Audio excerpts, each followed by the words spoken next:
Hey, a quick update. I've put a little bit of jute string across the posts here to give a little more stability. And the last video was the day I fed them. That was just maybe 2 or 3 days ago. And I put more bloom boost in.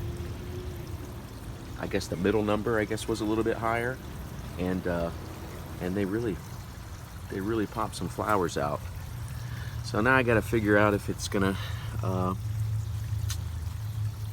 fertilize or whatever, so I can get fruit out of it. Looks very cool. Look at that. Jute.